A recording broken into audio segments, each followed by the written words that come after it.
Hi friends, thank you so much for connecting with me today. I appreciate you giving me a few minutes of your day, and I hope that you're doing good. I hope you're having a good week. So this week, or last week I should say, we started our series for the summertime, calling it A to Z, the Jesus story. And we're in this series over the summer, we're looking at the overarching storyline of the Bible, from Genesis to Revelation, A to Z. And we're seeing how the central character in this storyline is Jesus, right? And we'll see Jesus pop up, all through in the Old Testament and, of course, in the New Testament. So last week, we began at the very beginning at A, almost literally, pretty much literally, with Genesis 1:1. In the beginning, God created, right, the heavens and the earth. And we talked about the different views. Some believe in evolution, some believe in divine creator. And I made the statement last week, something along the lines of, I don't have the faith to believe that all of this happened by chance, right? I think it makes more sense that there was a divine creator. But the thing is that regardless of if you believe in evolution or if you believe in a divine creator, everybody believes in something, right? And just for clarity, when I'm using the word believe, a simple definition that I would give to this word believe is to accept something as true. To accept something as true. So some people accept evolution as true. Some people accept divine creator as true, right? But the thing is that what we choose to believe directs our destiny. It determines our destiny, right? I don't know if you've seen I think it's on Netflix, but the show Ted Lasso, where Jason Sudeikis he's an American football coach, and he goes over to England to coach a football team, a European kind of, what we would call soccer. And he's like, well, what's the difference, right? Football is football kind of thing, and that's kind of the whole storyline. But Jason Sudeikis is a really good coach, and he's a really good judge of human character. And over the door of the locker room, as the players are going out to their home field, at least, their home locker room, Jason Sudeikis, or Ted Lasso, coach, put the word believe. And as the players are going out, they'll reach up and touch that word believe. And that word believe is a powerful statement.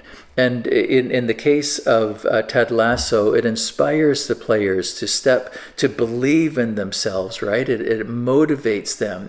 And friends, listen, the point is that what we choose to believe, what we choose to accept as true, as in a sports team, we accept it as true. We believe that we can win this game. We believe we can do what we need to do, right? But whether it's believing in ourselves, or believing in other people, or ultimately believing in God, we all believe something. We all accept something as true. And so, when we look at the overarching story of the Bible, and again, let's go back to Genesis 1. Adam and Eve believed the serpent, right? So they're kind of in the garden, they're doing their thing. The serpent comes along that we know to be the enemy, Satan, and he says, hey, the enemy, Satan, says to them, hey, if you eat this fruit, if you eat this apple or whatever, then you'll be like God. And they're like, oh, okay, like that? Okay, I'll accept that. I'll believe that to be true. And they, of course, picked the fruit and they ate the fruit, and it had negative consequences. Fast forward, hundreds of years, and Noah is kind of hanging out one day. And God says to him, Noah, I want you to build a boat, and not just any boat. I want you to build a massive boat, 450 feet long by 75 feet wide by 45 feet, 4.5 stories tall. Build a massive boat because I'm going to save your family. Noah had a choice, right? Does he kind of slough it off and be like, oh, I shouldn't have ate that pizza last night? Or does he choose to believe? Well, Noah, of course, chose to believe what God said. And so those decisions to believe or not to believe determined their destiny. And we're going to see how the same thing question of belief determined the destiny of Abraham. Okay, so we have Adam and Eve, and then we have Noah, and about 300 years after Noah, Abraham was born. Now, Abraham was a direct descendant of Noah. He was 10 generations. I need both hands. He was 10 generations.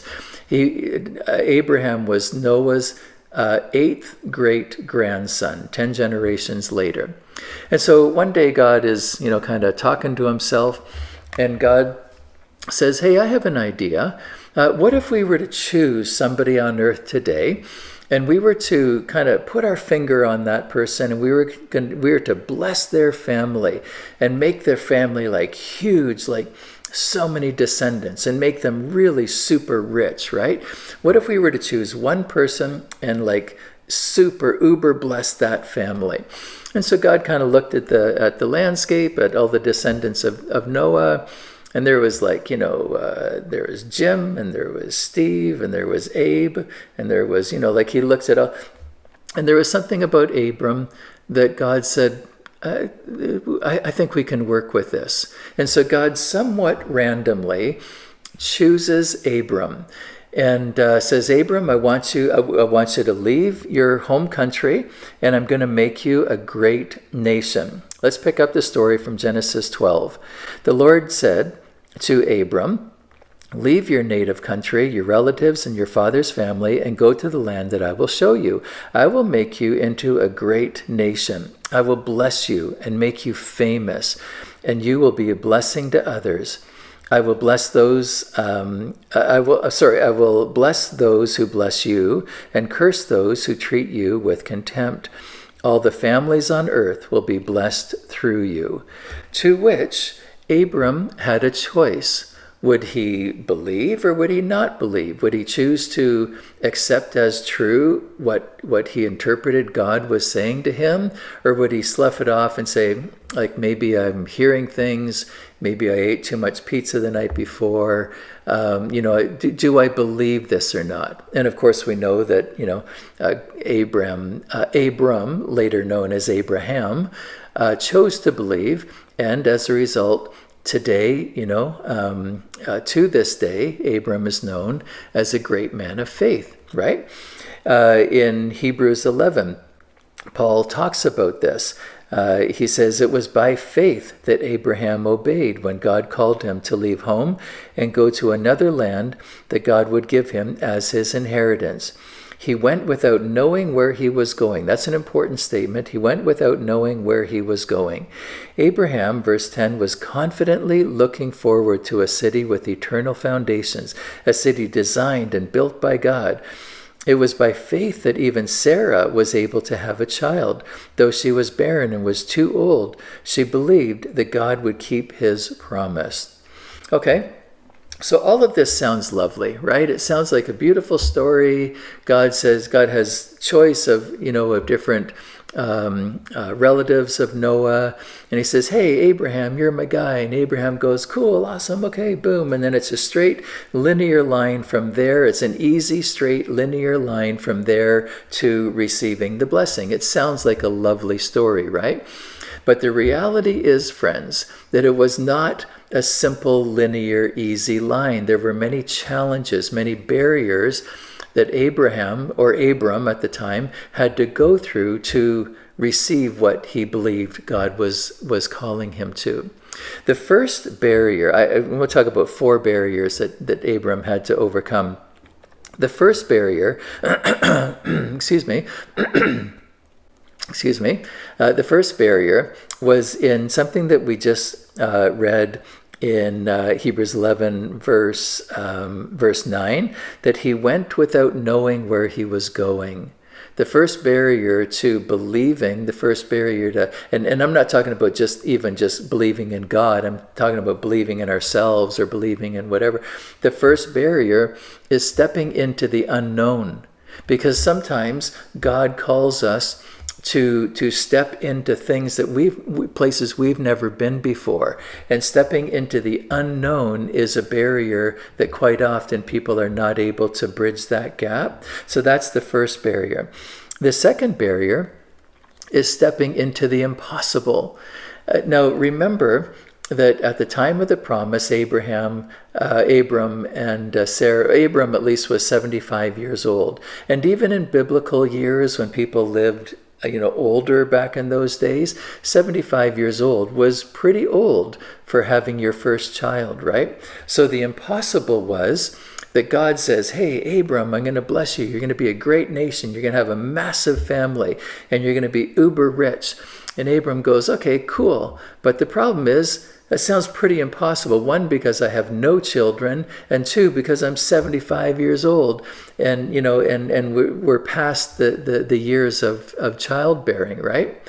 And so, friends, sometimes when we feel like God calling us to something, or when we feel like we want to believe something, but it feels impossible, sometimes we have to step over that barrier to believe in the impossible. And going back to the Ted Lasso sports analogy, that's when in sports belief really becomes significant. Because when you're down in the game, with like a minute to spare and everything is pointing in the wrong direction, if you believe you're going to lose, guess what? You're going to lose. But if you believe you can pull it out in the last minute, you believe in yourself, believe in the impossible, then guess what? Anything is possible, right? So, first of all, Abram had to overcome stepping into the unknown. Second, he had to overcome the barrier of the impossible. And third, I think he had to overcome the barrier of doubt. So, listen, there's a 25-year lag, 25-year gap between when God promised Abram he would have children and become a great nation, and when it actually happened. So if you're taking notes, Genesis 12:4 is when God promised him, and he was 75 years old. Genesis 21:5 tells us that Abram was 100 years old when Isaac was born. And so I wonder how much doubt Abram and Sarah had in that 25-year gap, right? I can imagine that, when God first gives this promise, and Abram and Sarah are like, yes, this is going to be amazing. We're going to have a baby, and this baby is going to go on, this is going to be so cool. And so, on year one, like 9 months later or whatever, they're like getting the nursery ready. They're putting all the stuffed animals around. They're going to the store and buying a crib. They're painting the nursery, and they're ready for the baby. And that first year goes by and nothing happens. And so they're like, okay, well, maybe year two, maybe this is the year. And they kind of psych themselves up again. This is going to be the year. Year two goes by and nothing. Year three goes by and nothing. Year four, year five, year six. You get the point? 25 years later. And I wonder, friends, how much doubt, self-doubt, and doubt, did I hear the voice of God correctly? Did I do something wrong? Like what's going on that I'm not seeing this happen, right? And friends, I can totally relate to this. When I feel like, yes, I believe, and maybe believing in God or believing in something else, but something happens that causes me to doubt, and quite often it's that lag time, that period of time between when I feel like God is saying it and when it actually happens. So, stepping into the unknown, the barrier of the impossible, the barrier of doubt and that lag time, and then third and finally, the setbacks that we have to face. I think this is really interesting part of the story. In Genesis 12, what we just read, God says, I can go back further in my notes, but in Genesis 12 verses 1 to 3, God says, hey, Abram, I'm going to make you a great nation. You're going to be super rich. You're going to be, like this is the promise. And then in that same chapter, Abraham leaves and he goes to this new promised land. And so again, I can only imagine he arrives And they're like, Abram and Sarah are like, this is so cool. This is going to be like a great land of great blessing. And we're going to settle here and going to be a beautiful new home, and imagining what they're going to do in their new home. And they arrive, and what do they find but a famine? Genesis 12:10, like immediately after arriving in the promised land, their new home, a severe famine struck the land of Canaan, forcing Abram to go down to Egypt, right? And so the setbacks that they faced along the way, like, what's the deal with this? We felt like we were following you, God. We felt like we were believing you, we're trusting in you. And what are we met with but a setback, a famine, right? And again, I can totally relate. Friends, here's my point, that the road to believing, the road between sensing some kind of belief, trust, in our own mind, whether it's God or ourselves or whatever, the road to believing is almost never a straight, simple, linear line. It almost is never that way. The road to believing, the road to fulfillment, is twisted. It's full of twists and turns and disappointments and setbacks and discouragements and failures, right? That is the common road to discovering what God has for us. And I said that we'll see Jesus kind of pop up, and we're going to read again here in just a moment from Romans 4. But friends, listen, on that road to discovering what God has for us, that twisty, turning, disappointing road, we have Jesus at the end of it. And Jesus is not condemning us for the twists and the turns, for the failures, for the disappointments. No, Jesus is standing at the end of the road with his hands open, inviting us to come. He's not condemning, he's inviting us to come. And I think it's interesting how Paul ties in the faith of Abraham with trusting in Jesus. In Romans 4, Paul says, Abraham never wavered in believing God's promise. I wonder, never wavered. That sounds so absolute and certain.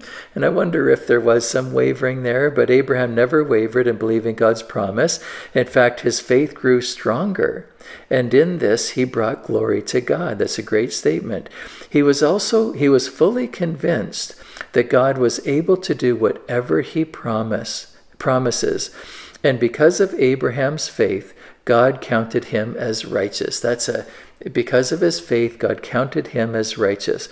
And when God counted him as righteous, it wasn't just, and this is where Paul brings it to us, it wasn't just for Abraham's benefit, it was recorded for our benefit too, assuring us that God will also count us as righteous if we believe in him, the one who raised Jesus our Lord from the dead.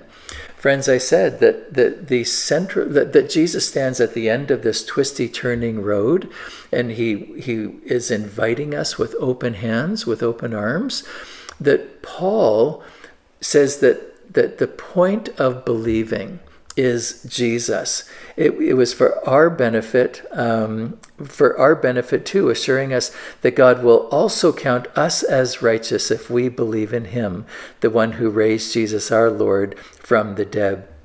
And so Paul's point is that Abraham's faith finds its fulfillment in the person of Jesus. And also, of course, our faith, our trust, our belief finds its fulfillment in the person of Jesus. Okay, my time is up today, and so I need to wrap up. But if you can be with us on Sunday, we look forward to it. Food be served at 10:30, and our worship and discussion will begin at 11. Okay, God bless you, friends. Have a great day.